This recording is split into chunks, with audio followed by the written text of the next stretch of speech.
Assalamualaikum warahmatullahi wabarakatuh. Perkenalkan, nama saya Diansyah Lestari, perwakilan dari kelompok 1. Kali ini kami akan memaparkan materi mengenai teori DNA dan juga genetika bakteri. Saya tentunya tidak sendiri, dan ada rekan saya, Ilma Amalia Al-Husna, Asrina, Ulfa Anugrah, serta Aryana Mehandayani. Adapun sejarah pertama kali DNA ini disolir oleh Richard Misar pada tahun 1869 dari sel spermatozoa dan dari nukleus sel darah merah burung, tetapi pada saat itu ia tidak dapat mengenal sifat kimia yang pasti dan menamakannya nukleid. Sehingga pada tahun 1880 Fischer sel spermatozoa dan dari nukleus sel darah merah burung, tetapi pada saat itu ia tidak dapat mengenal sifat kimia yang pasti dan menamakannya nukleid. Sehingga pada tahun 1880 Fischer mulai dapat mengenal adanya zat-zat pirimidin dan purin di dalam asam nukleat tersebut. Lalu pada tahun 1910 Levin, ahli dari Rusia, mengenal 5 karbon ribosa dan menemukan gula deoksiribosa di dalam asam nukleat, juga menyatakan adanya fosfat dalam asam nukleat tersebut. Kemudian pada tahun 1944 Avery membuktikan bahwa DNA mempunyai hubungan langsung dengan keturunan. Kemudian pada tahun 1947 Charles Graf membuat studi kimia dari DNA dan membuktikan bahwa DNA terdiri dari basa purin dan pirimidin, serta adenin dan timin terdapat dalam proporsi yang sama, begitu pula untuk sitosin dan guanin. Lalu, pada tahun 1950, Wilson dengan cara difraksi sinar X menemukan bahwa basa purin dan pirimidin di dalam molekul DNA terletak dengan jarak 3,4 Armstrong. Mereka juga mengemukakan bahwa molekul DNA tidak berbentuk sebagai garis lurus, tetapi berbentuk pilin sebagai spiral dalam setiap 3,4 Armstrong. Lalu pada tahun 1953, Watson dan juga Crick menyatakan bahwa DNA ini berbentuk spiral double yang berpilin dan double helix, sehingga memperlihatkan berbagai aktivitas dari molekul DNA.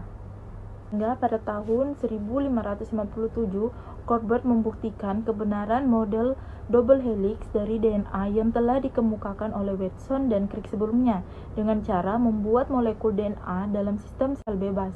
Lalu pada tahun 1967, Corbett membuat molekul DNA dari 6.000 nukleotida.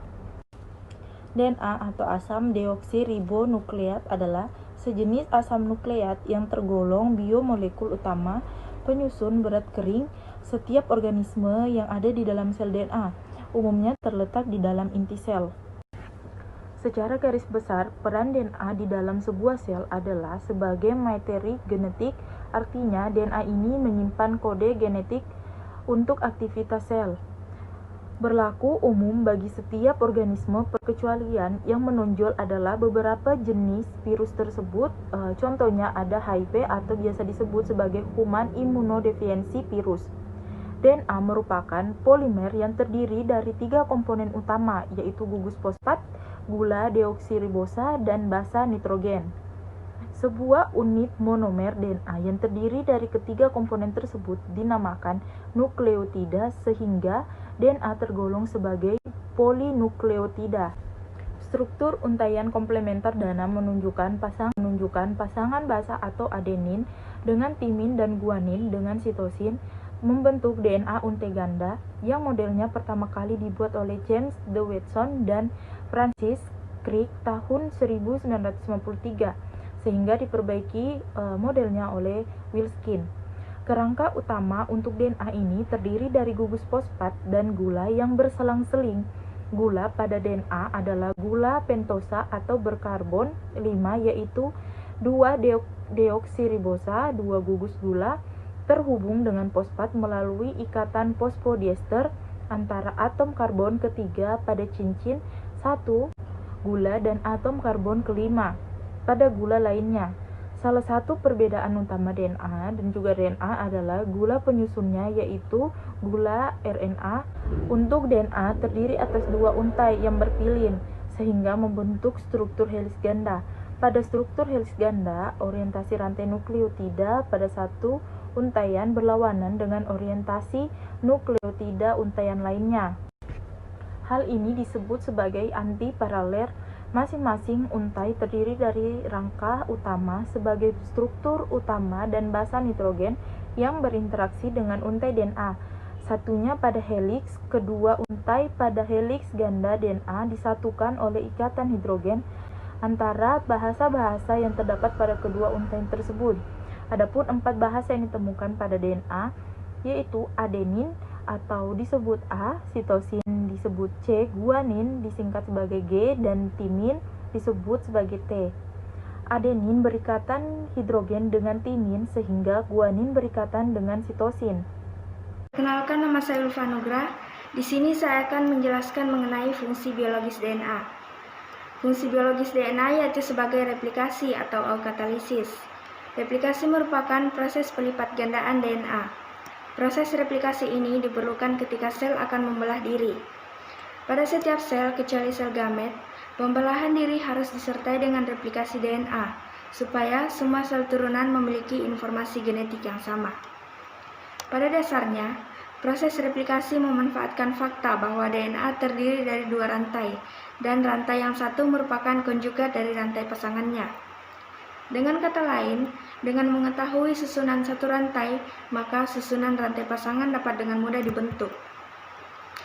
Ada beberapa teori mencoba menjelaskan bagaimana proses replikasi DNA terjadi. Salah satu teori yang paling populer menyatakan bahwa pada masing-masing DNA baru yang diperoleh pada akhir proses replikasi satu rantai tunggal merupakan rantai DNA dari rantai DNA sebelumnya, sedangkan rantai pasangannya merupakan rantai yang baru disintesis.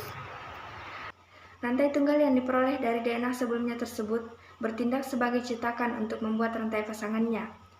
Pada replikasi DNA, rantai DNA baru dibentuk berdasarkan urutan nukleotida pada DNA yang digandakan, atau replikasi secara semi-konservatif. Proses replikasi memerlukan protein dan enzim pembantu. Salah satu yang terpenting dikenal dengan nama DNA polimerase, yang merupakan enzim pembantu dari pembentukan rantai DNA baru yang merupakan suatu polimer. Proses replikasi diawali dengan pembukaan untaian ganda DNA pada titik-titik tertentu di sepanjang rantai DNA. Pembukaan rantai DNA ini dibantu oleh beberapa jenis protein yang dapat mengenali titik-titik tersebut, dan juga protein yang mampu membuka pilihan rantai ganda. Setelah cukup ruang terbentuk akibat pembukaan untaian ganda ini, DNA polimerase masuk dalam mengikat diri pada kedua rantai DNA yang sudah terbuka secara lokal tersebut. Proses pembukaan rantai ganda tersebut berlangsung disertai dengan pergeseran DNA polimerase mengikuti arah membukanya rantai ganda. Monomer DNA ditambahkan di kedua sisi rantai yang membuka setiap kali DNA polimerase bergeser. Hal ini berlanjut sampai seluruh rantai telah benar-benar terpisah. Baik, selanjutnya materi mengenai genetika bakteri. Genetika bakteri terdiri dari kromosom dan DNA, RNA dan sintesis protein, dan pemindahan materi genetik. Kromosom dan DNA. Kromosom adalah struktur sel yang secara fisik membawa informasi. Kromosom ini merupakan untaian DNA yang tidak terputus, yang disebut sebagai single continuous DNA molekul. Di dalam kromosom ini mengandung yang namanya gen. Gen adalah materi genetik yang tersusun atas DNA yang berada pada kromosom. Fungsi dari gen ini yaitu menurunkan informasi genetik, dan gen ini juga menentukan sifat fisik yang akan diturunkan oleh induk kepada keturunannya. Kromosom bakteri terdiri dari DNA atau asam deoksiribonukleat yang menempati sebagian besar volume sel. Fungsi utama DNA yaitu sebagai sumber informasi genetika suatu makhluk hidup, dan proses replikasinya dikerjakan sedemikian sempurna sehingga sel anak akan memperoleh info genetik yang lengkap sama seperti sel induk, sehingga akan terjadi kestabilan genetik di dalam satu populasi. Bakteri memiliki kromosom tunggal sirkuler dan melekat pada satu atau beberapa titik pada membran plasma. Kromosom bakteri atau genom terdiri dari double strand DNA atau komponen pembentuk genom kebanyakan organisme dan semua sel yang terdapat di dalam sel. Genom ini berfungsi sebagai pembawa informasi yang dibutuhkan untuk pertumbuhan dan replikasi, yang dimana replikasi yaitu proses penggandaan rantai ganda DNA pada sel. Replikasi DNA terjadi sebelum pembelahan sel. DNA bakteri merupakan materi genetik yang terdapat dalam sitoplasma. DNA bakteri berupa benang sirkuler atau melingkar, yang dimana DNA ini berfungsi sebagai pengendali sintesis protein bakteri dan pembawa sifat. DNA bakteri terdapat pada bagian menyerupai inti yang disebut nukleoid. Bagian ini tidak memiliki membran. Selanjutnya, replikasi DNA. Menjelang terjadinya pembelahan sel, kromosom mengadakan duplikasi atau replikasi sehingga sel keturunannya akan mempunyai kromosom yang sama dengan kromosom sel induknya. Atau sel anak juga dapat mendapat satu set gen yang sama dengan sel induknya. Saat replikasi, rantai DNA akan memisah dan selanjutnya masing-masing akan membentuk pasangannya sendiri-sendiri.